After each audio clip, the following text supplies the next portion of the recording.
This conversation with Thomas J. Cleary is part of the James J. Blanchard Living Library of Michigan Political History, a project of the Michigan Political History Society.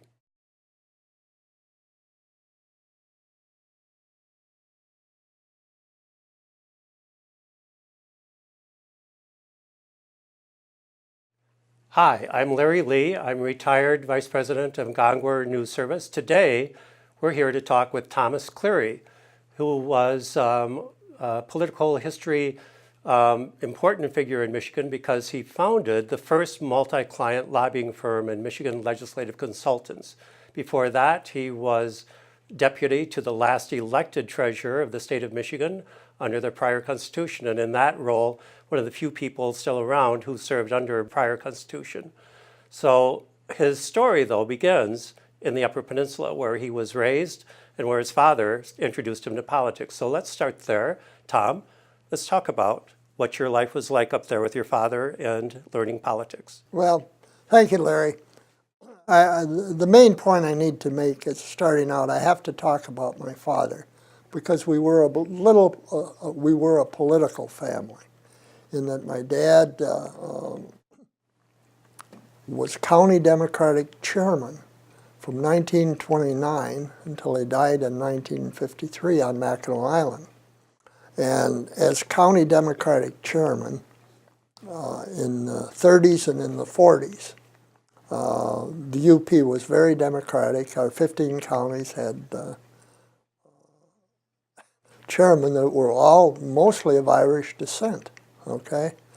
And so I just grew up in that kind of a condition. I would say as an aside, in the 30s and 40s. In the 30s, a very important political figure, Governor Frank Murphy, former mayor of Detroit, was governor of Michigan, and then went on to become a attorney general under President Roosevelt, and also a United States Supreme Court justice under President Roosevelt. Anyway, he visited our family home when I was 4 years old to campaign in the 30s. And I guess that was my start of real exposure and understanding. And I had the opportunity to watch my dad as he fulfilled his duties as the chair of the county and as a leader in the Upper Peninsula Democrats. My dad never ran for anything. He always liked to be the county chair. But in that process, he never asked for anything. The only thing he ever enjoyed having was appointment to the Mackinac Island State Park Commission. And he served those appointment of Governor Frank Murphy. Later on, Governor Van Wagner appointed him, reappointed him to the commission. And finally, Governor Williams appointed him. And that's how we got our family interest in Mackinac Island. Your family was interested in the island. You were interested in keeping your family in touch with the UP. You went there for vacations for decades, as taking your whole family up there. Well, so, and then in that process, I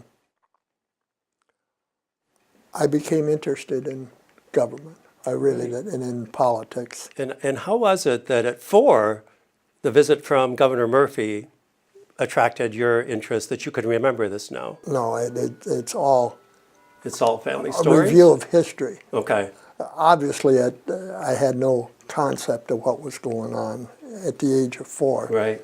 But as I look back and review, I can now see that just observing my father and how he operated and how he did things, my goodness, he was a World War II veteran, served in France, and very committed. My 3 older brothers served in World War II, one in the Army, one in the Navy, and one in the Marine Corps. And then later on, I served in the Air Force during the Korean War. So anyway, family was committed to my dad was committed to veterans, volunteered in the American Legion as Veterans Affairs, and and things of that nature. So in my own case, I graduated from Escanaba High School in 1950. Did not go to college right away, went into the United States Air Force for 4 years, and got out in the service in 1954, went to Marquette University in Milwaukee, and then moved back to Escanaba. And you got a degree in business administration at Marquette. And what did you think you were going to do with that? I was going back to Escanaba and probably get involved locally in politics and live my life there. Things changed. Things change. You also met Barbara and married your wife. Yeah, actually, we started our family while I was midway in college. So we had a son, Michael, in Milwaukee, and got back home and had a son, John, our second child, while we were in Escanaba. So anyway, I moved back to Escanaba, got involved politically as part of the county Democratic Party, and met candidates as they came campaigning in Escanaba, and this is in 1958. Well, my life got changed. In 1959, I'd been a year in Escanaba, doing okay. Was with the Prudential Insurance Company, active locally, politically. And I got a call from Sanford Brown, who was the state treasurer of Michigan, who I had met a couple of times. You had already met him as part of that whole family upbringing. Right, in his campaigning in the Escanaba area.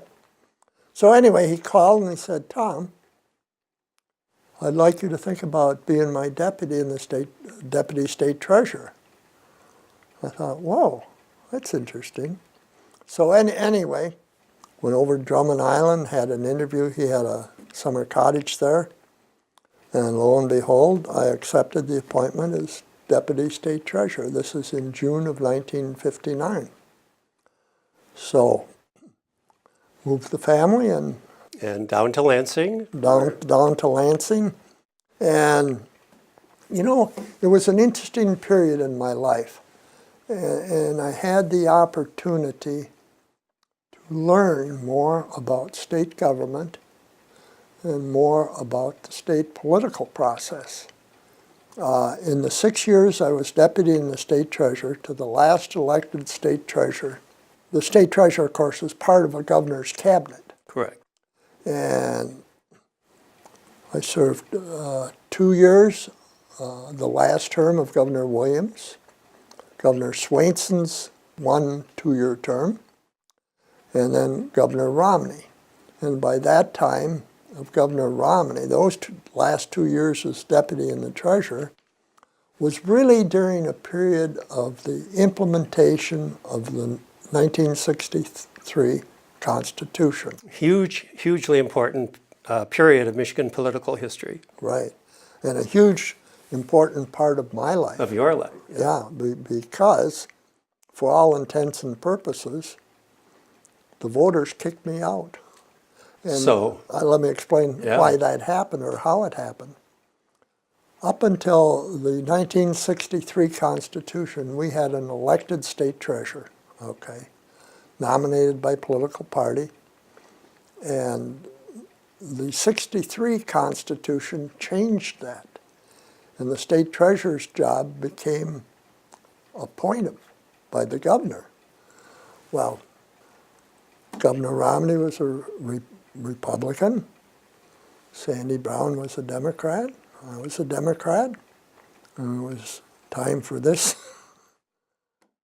political appointee to move on to something else. Before we do that, though, talk a little bit about what you did as deputy, how that shaped some of the information that you developed about government and how it worked. Yeah, I'll answer that, Larry. But first, let me emphasize that the last 2 years in that period with Governor Romney was really the implementation period of the 63 Constitution.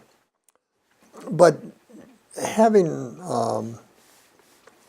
served as the state treasurer, deputy state treasurer. And let me put it in perspective.